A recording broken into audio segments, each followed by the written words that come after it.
ഒന്നാം സൗദി ഭരണകൂടത്തിന്റെ കയ്യിൽ നിന്നും ചെറിയൊരു കാലം തുർക്കി ഖൈബർ പിടിച്ചെടുത്തു. എന്നാൽ ഹിജ്റ 1341 അബ്ദുൽ അസീസ് രാജാവ് ഖൈബർ തിരിച്ചുപിടിച്ചു. അന്ന് ഹായിൽ ഗവർണറേറ്റിനു കീഴിലായിരുന്നു ഖൈബർ.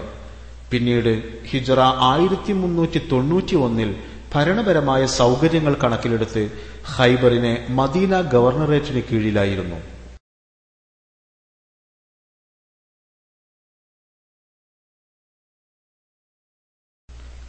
മദീന മുനവ്വറയിലെ സന്ദർശന പരിപാടികൾ തിരിച്ചു വരുമ്പോഴാകാം എന്ന തീരുമാനത്തിൽ ഈ വഴി ഇന്നലെ കടന്നുപോയ ഞങ്ങൾ പിറ്റേന്ന് വൈകുന്നേരത്തോടെ പരിശുദ്ധ മദീന നഗരിയിൽ സന്ദർശനത്തിനായി തിരിച്ചെത്തി. ദീർഘമായ യാത്രയിൽ യാത്രികരെല്ലാം നല്ല ക്ഷീണത്തിലായിരുന്നു. അതിനാൽ ഇന്നു രാത്രി ഇവിടെ വിശ്രമിച്ചതിനു ശേഷം സന്ദർശന പരിപാടികൾ നാളെയാവാം എന്ന് ഞങ്ങൾ തീരുമാനിച്ചു.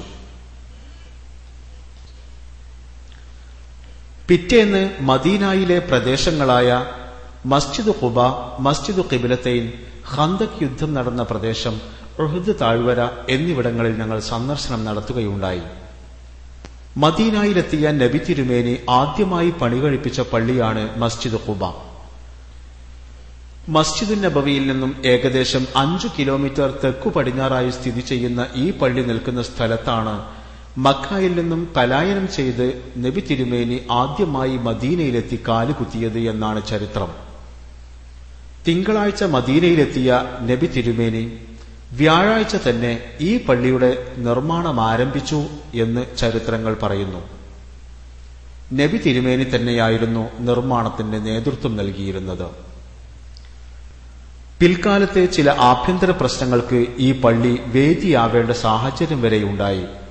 അന്ന് ഈ പള്ളിയുടെ പെരുമ പ്രഖ്യാപിച്ചുകൊണ്ട് ഖുർആൻ സൂക്തമിറങ്ങുക പോലുമുണ്ടായി.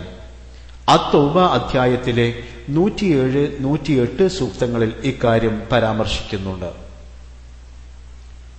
ചരിത്രപരമായ ഈ പള്ളിയുടെ പ്രാധാന്യം കണക്കിലെടുത്തുകൊണ്ട് പിൽക്കാലത്ത് വന്ന ഭരണകൂടങ്ങളെല്ലാം ഈ പള്ളി പരിപാലിക്കുന്നതിൽ കൂടുതൽ ഉത്സാഹം കാണിച്ചിട്ടുണ്ട്. മൂന്നാം ഖലീഫ ഉസ്മാൻ ബിൻ അഫ്ഫാൻ, അമവി ഖലീഫ ഉമർ ബിൻ അബ്ദുൽ അസീസ്, തുർക്കി ഖലീഫ അബ്ദുൽ മജീദ് രാജാവ് എന്നിവരുടെ പരിചരണങ്ങൾ വളരെ ശ്രദ്ധേയങ്ങളാണ്.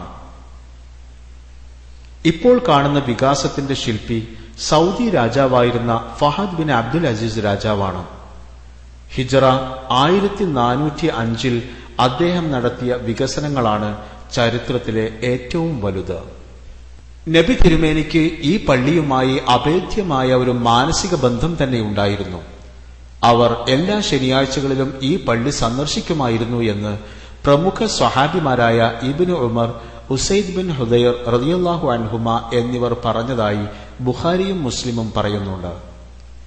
ഈ പള്ളിയിൽ 2 റക്അത്ത് നിസ്കരിക്കുന്നതിന് ഒരു ഉംറ ചെയ്യുന്നതിനോളം പ്രതിഫലമുണ്ടെന്നും ഹദീസിൽ വന്നിട്ടുണ്ട്. മസ്ജിദ് ഖിബ്ലത്തൈൻ പേര് സൂചിപ്പിക്കും പോലെ തന്നെ 2 ഖിബ്ലകളിലേക്കും തിരിഞ്ഞു നിസ്കരിച്ച പള്ളിയാണ്. ആദ്യം ഖിബ്ല മസ്ജിദുൽ അഖ്സയിലേക്കായിരുന്നു. ഹിജ്റ 2-ാം വർഷം ഖിബ്ല കഅബാലയത്തിലേക്ക് മാറ്റിക്കൊണ്ടുള്ള അള്ളാഹുവിന്റെ ഉത്തരവ് വന്നു. അങ്ങനെ 2 ഖിബ്ലയിലേക്കും നബി തിരുമേനി നിസ്കരിച്ച പള്ളി എന്ന ചരിത്രപരമായ പ്രത്യേകത ഈ പള്ളിക്ക് കൈവന്നു. മസ്ജിദുൻ നബവിയിൽ നിന്ന് 5 കിലോമീറ്റർ വടക്കു പടിഞ്ഞാറായാണ് ഈ പള്ളി സ്ഥിതി ചെയ്യുന്നത്. ഫഹദ് രാജാവിന്റെ കാലത്ത് തന്നെയാണ് ഈ പള്ളിക്കും വലിയ വികസനമുണ്ടായത്. സവാദ് ബിൻ ഗനം എന്ന സഹാബിയാണ് ഈ പള്ളി സ്ഥാപിച്ചത് എന്ന് പ്രമുഖ ചരിത്രങ്ങൾ പറയുന്നു. ഇപ്പോൾ പൊതുവെ സബ്അ മസാജിദ് എന്ന് വിളിക്കപ്പെടുന്ന പ്രദേശം ഹിജ്റ 5-ാം വർഷം അഹ്സാബ് യുദ്ധം നടന്ന സ്ഥലമാണ്. ഇവിടെ നബി തിരുമേനി, അബൂബക്കർ, ഉമർ, സൽമാൻ, അലി, ഫാത്തിമ റളിയല്ലാഹു അൻഹും എന്നിവരുടെ പേരിലുള്ള പള്ളികളുണ്ട്. അഹ്സാബ് യുദ്ധസമയത്ത് അവർ നിർമ്മിച്ചവയാണ് അവ. ഒരു സഖ്യസേനയുടെ ആക്രമണമായിരുന്നു ഖന്തക് യുദ്ധത്തിൽ മുസ്ലിങ്ങൾക്ക് മുമ്പിൽ ഭീതിയുണർത്തിയത്. പെട്ടെന്നുള്ള ഇത്തരം ഒരാക്രമണത്തെ ചെറുക്കുവാൻ സൽമാനുൽ ഫാരിസിയുടെ അഭിപ്രായ പ്രകാരം ഒരു കിടങ്ങ് കുഴിച്ച് ശത്രുക്കളെ പ്രതിരോധിക്കുവാൻ നബി തീരുമാനിച്ചു. അന്നുണ്ടാക്കിയ ആ കിടങ്ങ് ഈ പള്ളികൾ നിൽക്കുന്ന സിലാ പർവ്വതത്തിന്റെ സമീപത്തായിരുന്നു.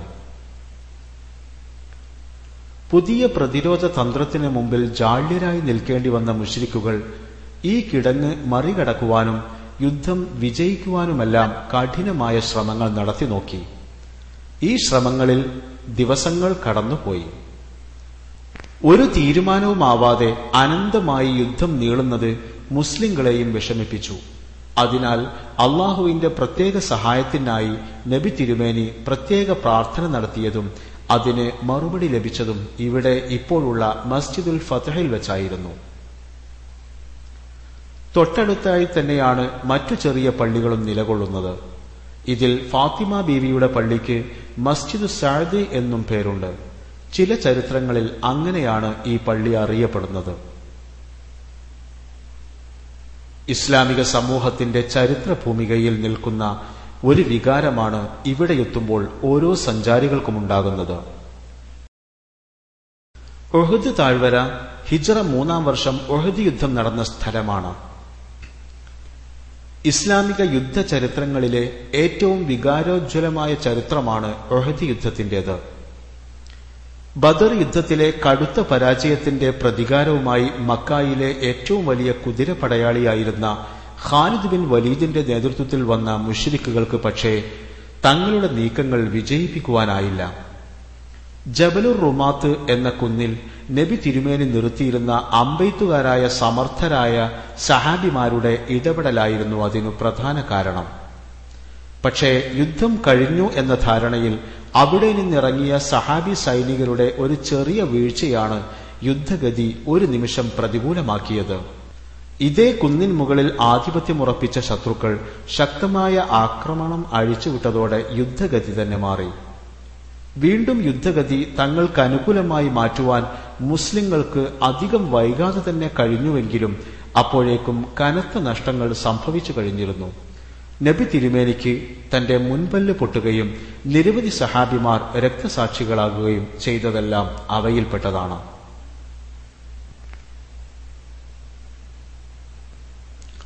നഷ്ടങ്ങളുടെ കൂട്ടത്തിൽ ഏറെ വേദനാജനകമായ ഒന്നായിരുന്നു ഹംസ റളിയല്ലാഹു അൻഹുവിന്റെ രക്തസാക്ഷിത്വം.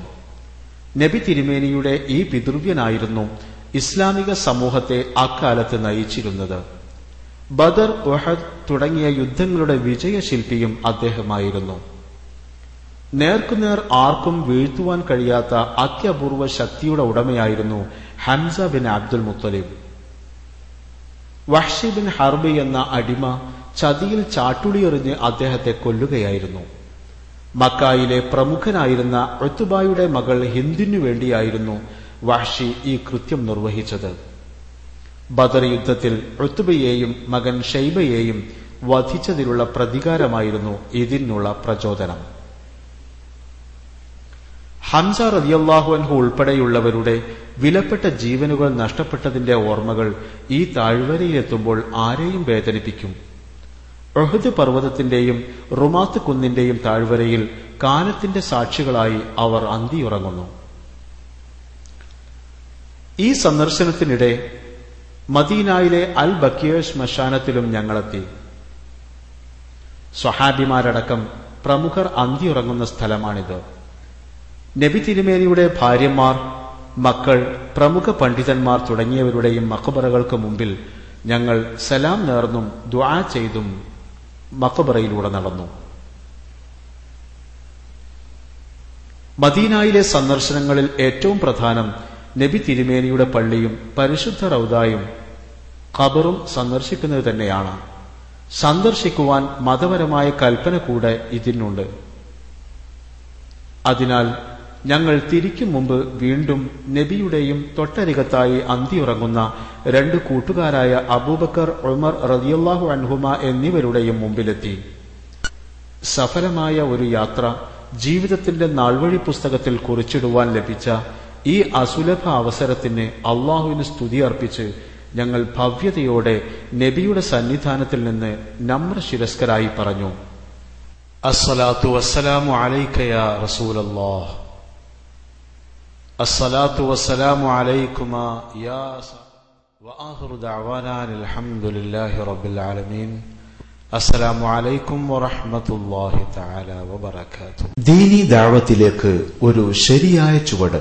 ജിദ്ദ ഇസ്ലാമിക് സെന്റർ വാരാന്ത്യ മതപഠന ക്ലാസുകൾ, ഖുർആൻ പഠനവേദികൾ, ആത്മീയ പരിപാടികളും ആഘോഷങ്ങളും, പഠന തീർത്ഥാടന യാത്രകൾ, കുടുംബങ്ങൾക്ക് കുളിർമ കുടുംബവേദി, വിജ്ഞാന വിരുന്നൊരുക്കി ദിശ പബ്ലിക്കേഷൻസ്.